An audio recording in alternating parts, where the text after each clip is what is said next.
しいでしょうか。もちうさです。本日はささやき声で皆様からいただいたご質問についてお話しさせていただきます。今回インスタグラムにて質問を募集させていただいたのですが、本当に多くのご質問をいただきました。ありがとうございます。今回は中でも特に多かったご質問をメインに30のご質問に回答させていただこうかと思います。では早速1つ目いきたいと思います。まず年齢はということなんですが、これは今のところ非公開ですね。なんでかっていうと、公表して得する年齢でもないからですね。まあでもゴッホが本格的に絵を描き始めた年齢にもまだ達していないので、人生まだまだこれからかなって思ってます。いつか公表するかもしれないですが、とりあえず今は代わりに家族の年齢を公開しておきますね。母が47歳、父が49歳、祖母が74歳、あとひいおばあちゃんが今年100歳になるらしいです。はい。では次、お仕事何してますかですね。これ辞任はアイドルですね。めちゃめちゃ自分のことアイドルだと思って生きてます。でもまあ人からよく言われるのは、清楚系ギャルピチピチキラキラ OL の清楚系ギャルピチピチキラキラ抜きですね。秘密保持の義務があるので詳しくはお話しできないんですけれども、一応 IT 系の企業に勤めております。ではお次、 MBTI はこれわかんないんですよね。でもやったことないとか言うと逆張りしてるやつみたいで嫌じゃないですか。私リアルでインスタもやってないんですけど、それもインスタやってないよとかいうの逆張りしてるみたいで、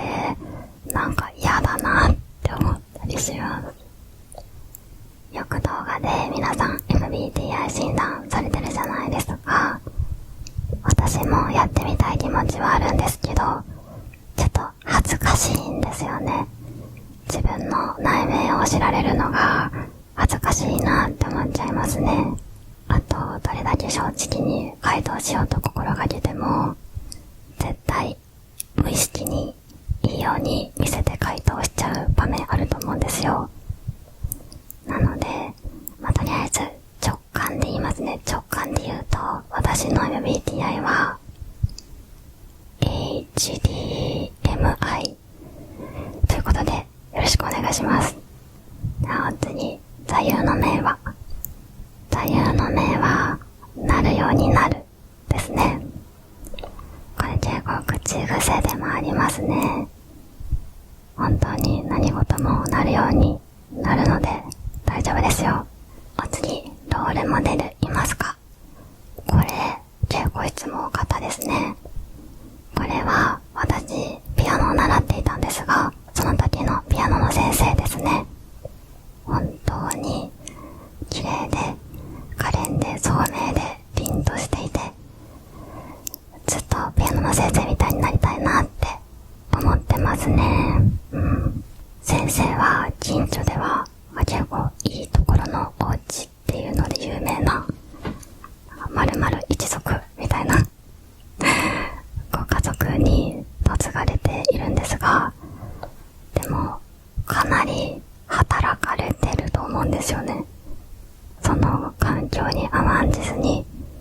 ハードにお仕事をされていてすごいなと思いますし、お仕事好きなんだろうなと思って素敵だなと思っております。私はもう教室には通っていないんですが、先生の私の家が非常に近くてですね、徒歩1分とかで着くので、未だにピアノの発表会のアナウンサーをさせていただいたりしていて、毎年お会いするんですが、その度に素敵だなと思いますね。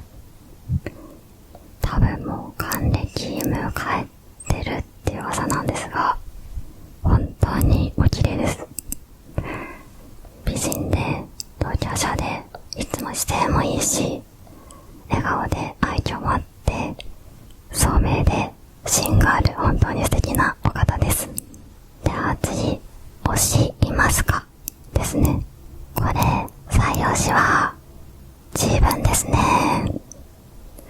マッチにアイドルですし、結構自分オタクですね。皆さんにも採用し自分のおすすめしたいですね。基本的には自分を幸せにできるのは自分ですし、自分を守ることができるのも自分ですし、絶対に私が私を守ってやる。私が私を退屈させない、任せてって思いながら生きてます。自分以外でも推しはいっぱいいるんですが、今猛烈に誰かを推してるとかはないですね。このアニメの中だとこの子が推しとか、このアイドルの中だとこの子が推しとかはいっぱいあります。お次、いつからオタクなんですか？これも結構いただいた質問なんですが、自分別にそんなオタクじゃないですね。ネットもアニメもアイドルも好きなんですけど、オタクと自称するほどじゃないと思いますね。本物のオタクをリスペクトしているので、私なんかがオタクを自称するのは失礼かなと思ってます。お次、いつも後ろの棚にあるアクスター誰ですか？ということなんですが、ちょっとね、今日椅子に座ってて、なので見えないんですが、ここに詰まるのはシチバとナグモですね。ピントがあってほしい。そう、シチバとナグモです。こんな感じの。坂亭は最近アニメ化されたので、最近はグッズも結構販売されてると思うんですが、私が一番ハマっていた時はアニメ化されてなくて、グッズが全然売っていなかったので、頑張って絵を描いてアクスタを作りました。体とかはドレス素材を使って描きました。結構身長差もこだわっていい感じにできて気に入っております。次、今までで一番記憶に残っている旅行先、行ってみたい旅行先はということで、今までで一番思い出深い旅行先はやっぱりトルコですかね。去年の夏に行きました。行ってみたい場所はいろいろあるんですが、今年の夏はスイスかスペインに行きたいなと思っております。いつも旅行先に行きたくて行ってるというよりは、いつも一緒に旅行に行っている友達のことが好きすぎて、死ぬまでにそのことの思い出いっぱい作りたいので、旅行に行ってるって感じですね。その友達とは幼稚園から大学まで学校が全部一緒で、別に合わせたとかいうわけじゃなくてたまたまで、運命だ感じてます。勝手にソウルメイトだなって思って、性格も見た目も真逆って感じなんですけど、ずっと仲良くしてくれてるので、前世でも仲良しだったし、来世でも絶対一緒がいいなって思ってます。次、オフ会の予定ありますか？とか、あとお手紙やプレゼントを送る場所ありますか？ということなんですが、これは今のところはないですね。オフ会ライド欲しいとか、お手紙とかプレゼント送りたいって言ってくださる気持ちはとっても嬉しいです。こう言って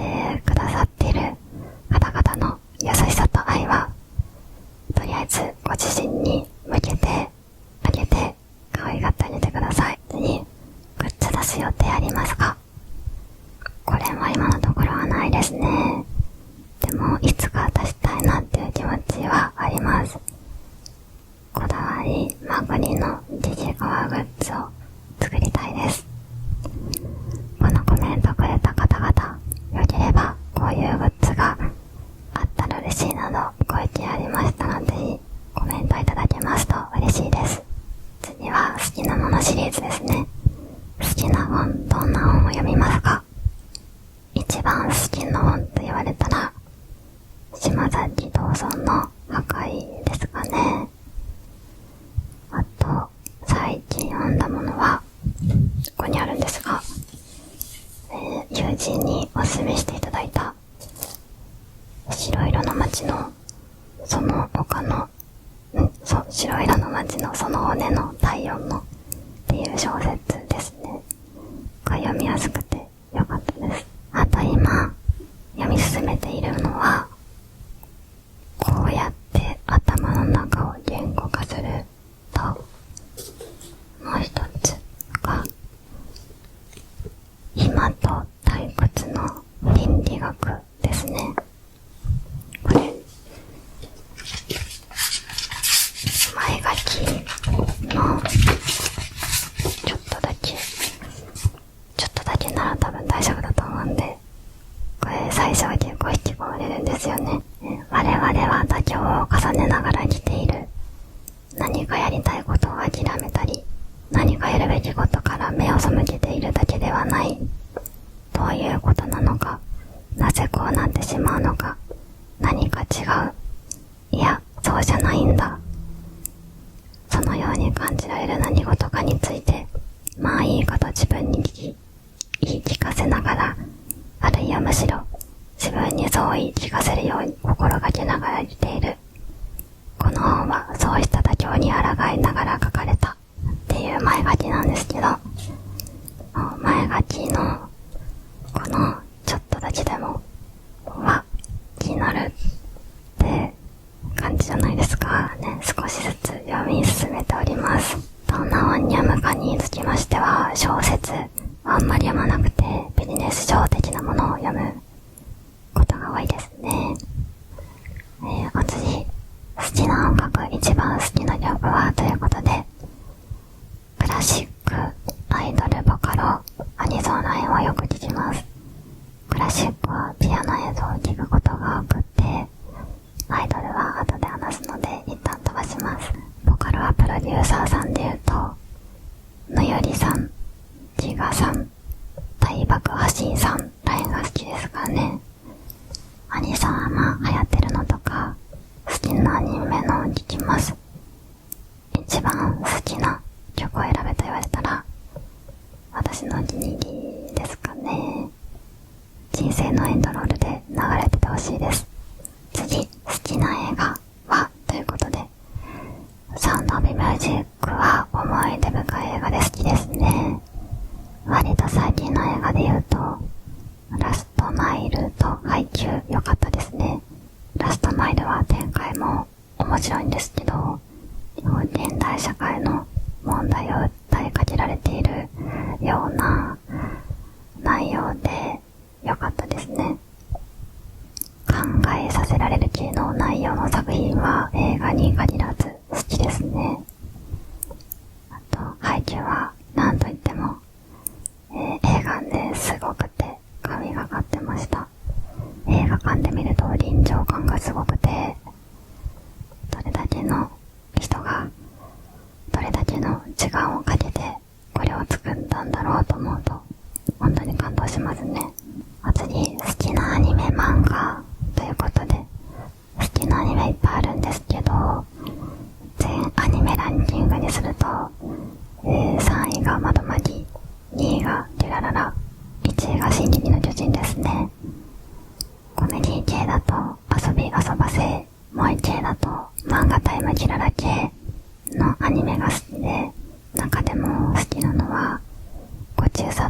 りの聖徳太子の話で出てくる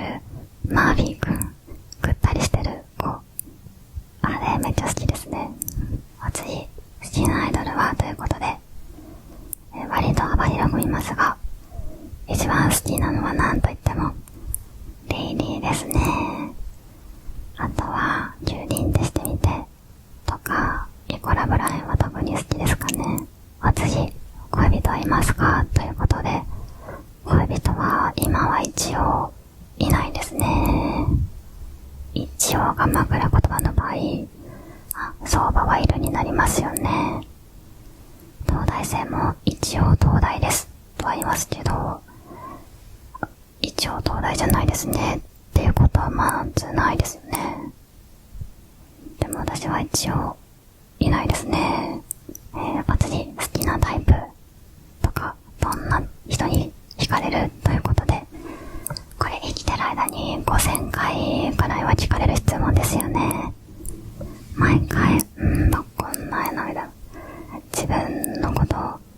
大好きな人かなとかって人に言ってきたんですけど、それで自発的じゃないし、なんかそうじゃないよっていう感じ強いじゃないですか。なのでこれを機に熟考してみました。結果的にこの人多分人生一周目じゃないなっていう雰囲気の人に惹かれますね。タイプというよりは惹かれるっていう感じですよね。深みがあって肝が据わってるなっていう人は魅力的に見えますね。次、恋愛で大切だと思うことは、いろいろありますけどね、素直さじゃないですかね。私は羽川さんがもっと素直になっていたら、船長が荒さんと荒木くんが関わる前に羽川さんが荒木くんに告白していたら、荒木くんと羽川さんは結ばれてたと思うんですよね。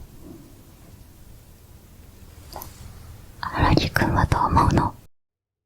次はちょっと美容とかファッション系のご質問に移っていきたいと思います。好きな洋服のブランド、よく買うブランドはということで、こちらが一番多い質問だった気がします。持ってる服だとスナイデルとかエイミーが多いですね。ちょっとベーシック寄りな服はセルフォードとかリランドチュールラインが好きですかね。スナイデルとかセルフォードって書いてるマッシュグループはプロデュースがめちゃめちゃにうまいなと思っているんですが、リランドチュールとかアブアエダーリッシェ、ラスブリッティなどを手掛けているアルページュ系列の方が服の質がいい気がしております。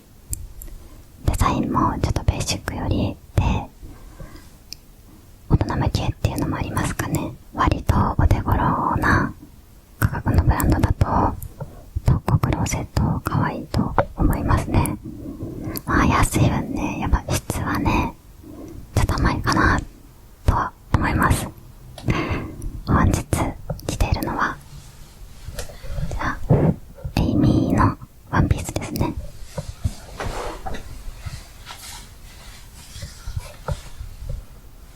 かわいいでしょこれ。ちょっ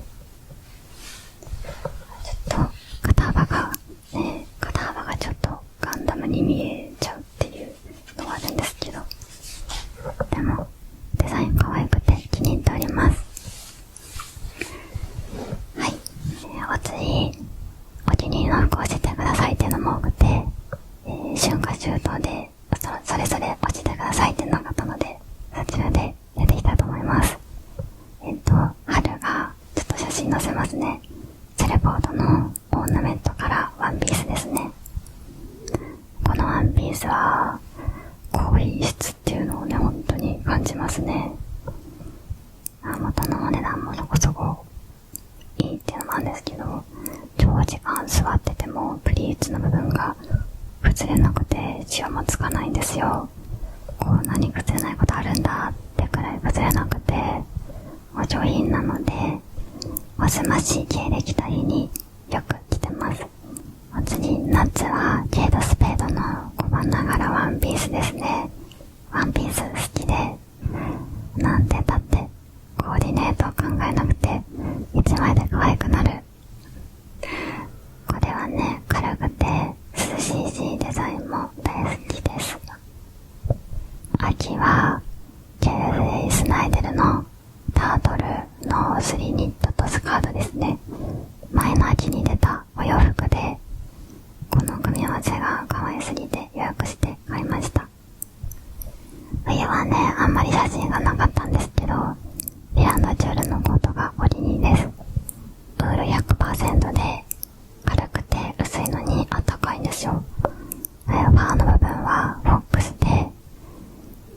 ニットでもフォックス好きなんですよね。チクチクしないし、見た目もふわふわで上品で可愛い。お次、メイクの方をお気に入りコスメなど教えてくださいということで、これはね、この動画を見ていただくのが早いかなと思います。また使うコスメとか変わったら新しく動画出します。お次、容姿や性格で人と比べて落ち込んでしまうことはありますか？あったら対処を教えてくださいということで、これありますよ。多くの人はあると思います。でもこれで悩んでる時間って本当にいい生産的だなと思うんです。なので私は自分でどうにかできることと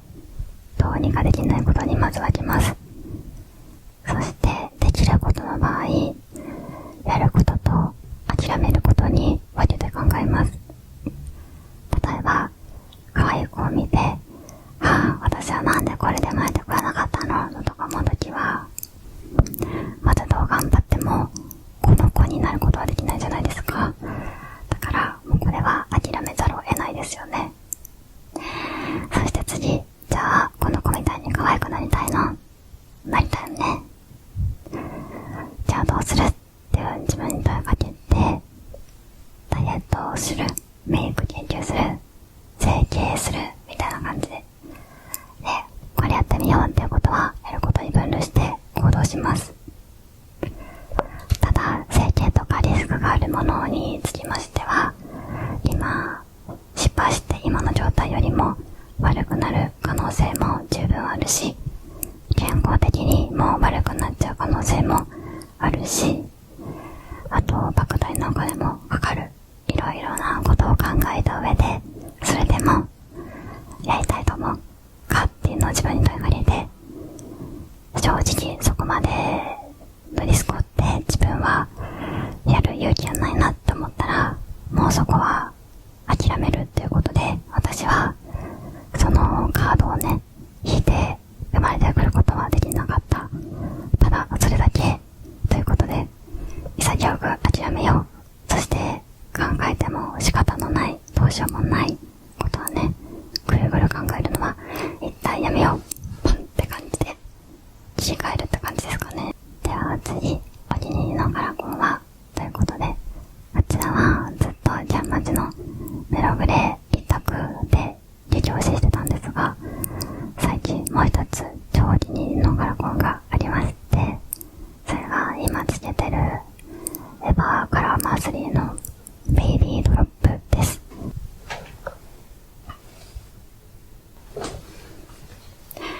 メログレーほど青みがなくて透明感のある黒コンって感じですね。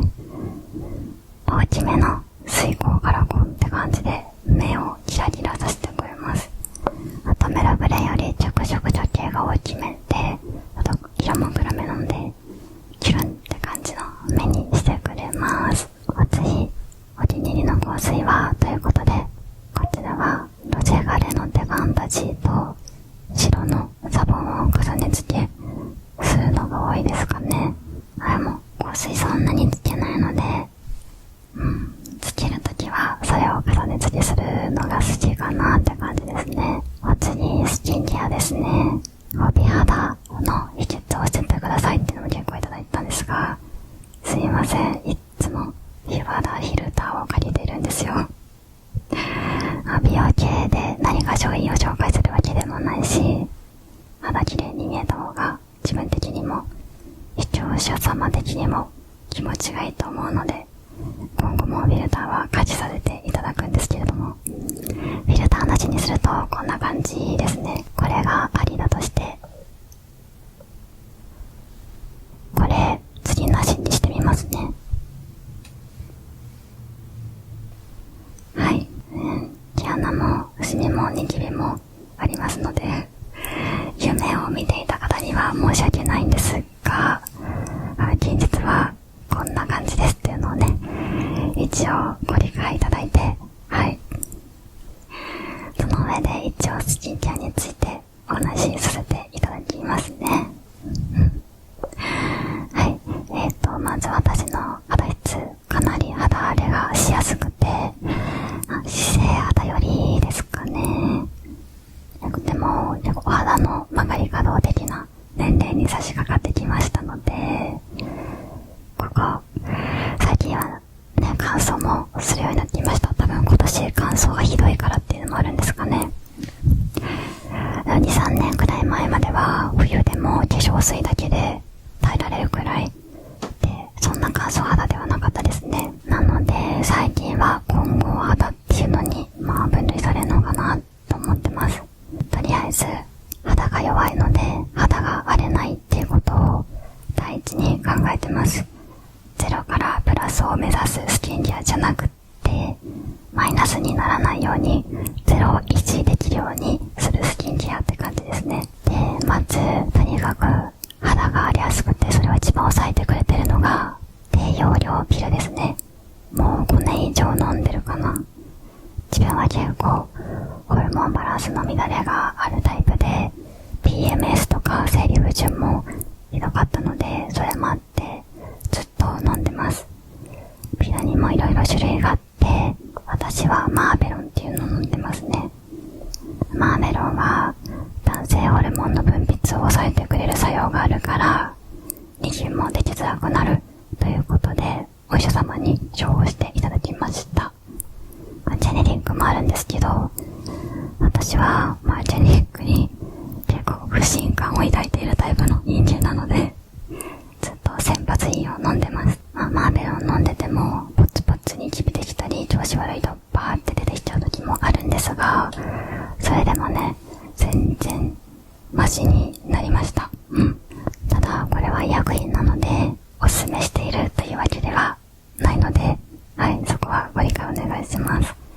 あとね、気になる方はオンライン処方とかも今あるんですけど、とりあえず最初は病院に行くことをお勧めします。ちゃんと血液検査とかしてもらった方がいいと思うし、生理不順の場合なんか他の病気がある可能性もあるじゃないですか。なのでとりあえず最初は病院に行った方がいいと思います。あと内服だとビタミン C ですね。今ちょうどここにあるこのネオビタ C 錠国広のやつですね。これが武田のビタミン C、 こっちの方が安いですね。 Amazon だと1600円とかで買えます。あと、鉄分のこの組ですね。貧血がちなので、あとこれはいつもじゃないんですけど、これも国広のビタミン BB プラス B2 と B6 が入ってるやつですね。これを飲んだりしてますね。ビタミン C と鉄はマストで飲んでるって感じですね。そして日々のスキンケアですね。クレンジングはマニョのピュアクレンジングオイルかシュウエムラの桜を使ってます。で、洗顔は朝がセララボのセラベールスキンウォッシュクリアリーを使ってます。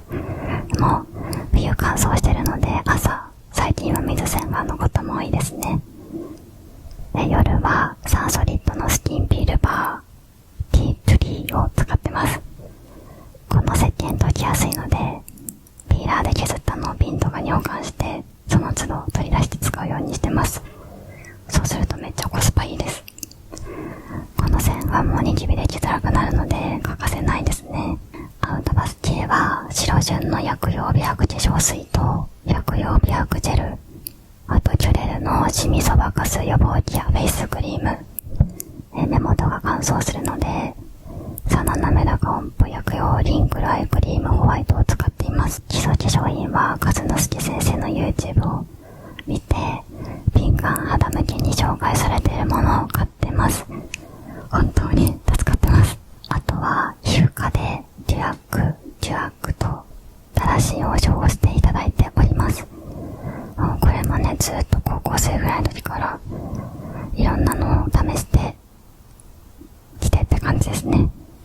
処方してもらえる薬もいろいろあるんですけど、ビタミン A 系のピーリング効果があるものだと、ベビオとかディフェリンゲルは私は本当に顔が真っ赤になっちゃって、痛くてダメで、で、デュアックは比較的マイルドで、いっぱい塗りすぎなければ真っ赤になったり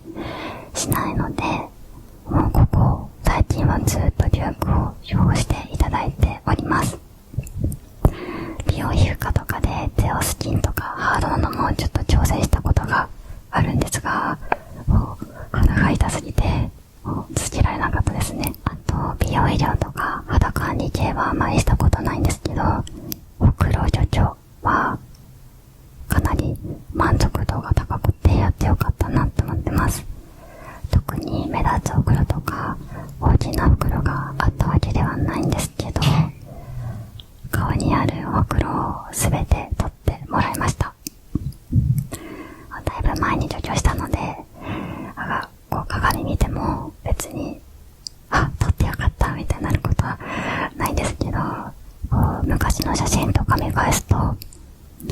やってよかったなって感じで、ほくろ除去後の方が顔に清潔感がある感じがするので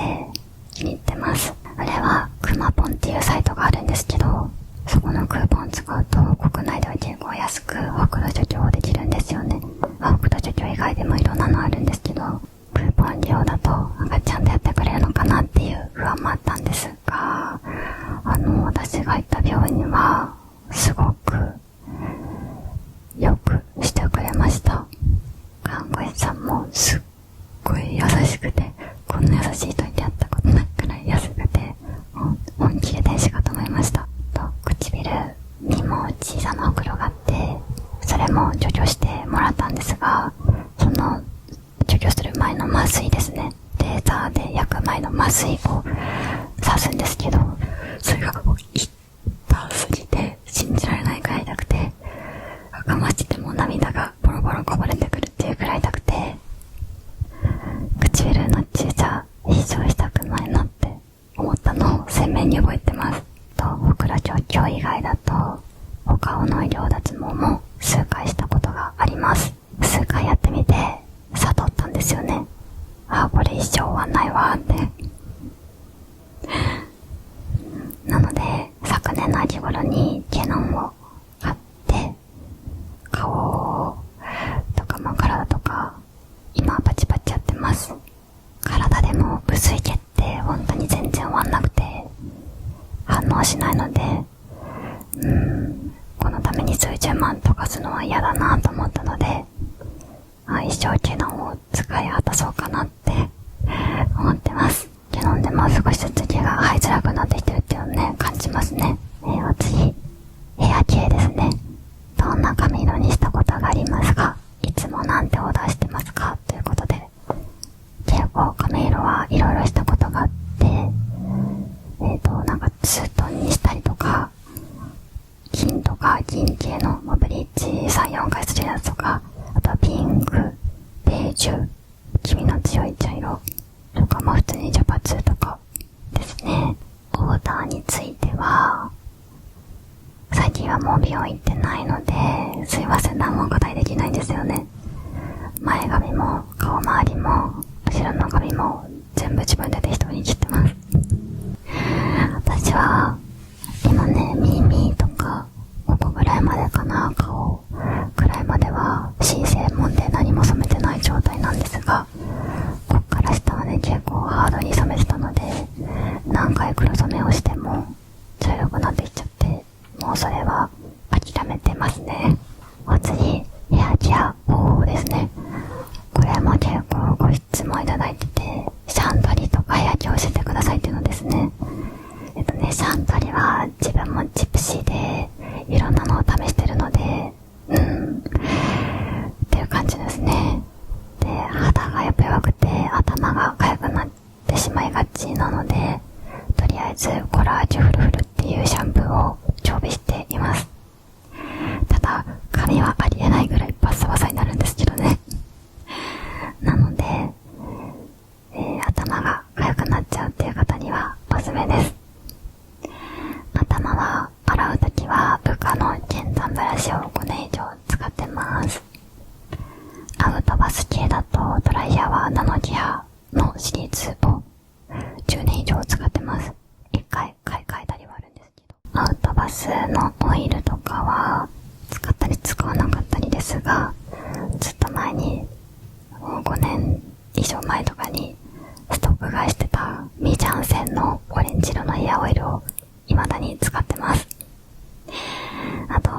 あんまり重いの得意じゃないので、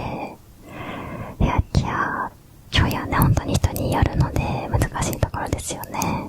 あと、寝るときは、ココシルクのナイトキャップをしております。ナイトキャップって寝てるときに取れちゃいがちじゃないですか。ココシルクのは本当に脱ぎづらいのでおすすめです。あと、普段使うヘアゴムもシルクのものを使ってますね。それは適当に Amazon で買いました。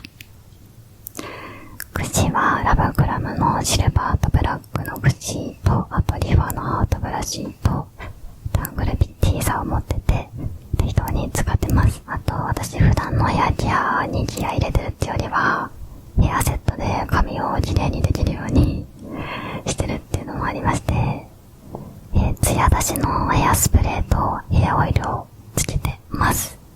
ツヤ出しスプレーはずっと DHC のヘアグロススプレーを使っていて、最近なくなっちゃったんで、新しくトリエのジューシースプレー0番を買ってみました。どっちも手触りがサラサラになるし、ツヤツヤなのでいいですね。で、あとはヘアオイルがトラックのものですかね。これ自分のじゃなくて多分お母さんのなんですけど、洗面所にあって使ってみたらすごい髪が落ち着くので、あとツヤツヤにもなるのでいいなと思って、お出かけの日は勝手に使わせていただいております。あと、これは超気合い入れる日なんですけど、ヘアビューロンをここぐらいまで通しますね。こっから下は髪巻いちゃうので、ここら辺まで通すとヘアビューロン本当に髪がサラサラツヤツヤになるので、気合い入れる日は通すって感じです。でも最近全然使ってないです。私はかなり昔に買ったので、まだ 3D ですね。3D のやつを持ってます。3D でもすごいツヤツヤになります。じゃあ次が最後ですかね。これも買ったんですが、前髪と髪の巻き方ということで、前髪はストレートアイロンで巻きます。アレティのアイロンを5年以上使ってますね。1回壊れちゃったので、これ2本目なんですけど、ストレートアイロンでブレードの幅が広くて、毛先とかもね、くるってやったら内巻きしやすいので、ずっと使ってますね。ヘアビューロンも持ってるんですけど、ヘアビューロンはあんまりなんか巻きづらくて、前髪も。なので、アレティのをずっと使ってます。前髪は、短い時、今結構短めですけど、短い時は軽く本当に通すぐらい気持ちこう、ちょっと曲線を描くようにやるんですけど、結構長めの時は、こういう感じで、これなんか特にコツとかないっていうか、自分もいろんな動画見てきて、真似してやってるって感じなので、アイドル前髪とか YouTube で検索して、で出てきたのをいろんなの見て、試していただくのがいいかなと思います。顔周りは、日によるんですが、外巻きにすることが多いですかね。顔周りはストレートアイロンでも、コテでも、どっちでもよくて、その時々適当にやるって感じですかね。コテでやることの方が多いかな。こう髪を巻いた後に顔周りを巻くので、その流れでコテ使って外巻きにするって感じですかね。で、後ろの髪ですが、ここは一回全部の髪を毛先内巻きにして、で、それができたら内巻きを下げて耳くらいから毛先を残して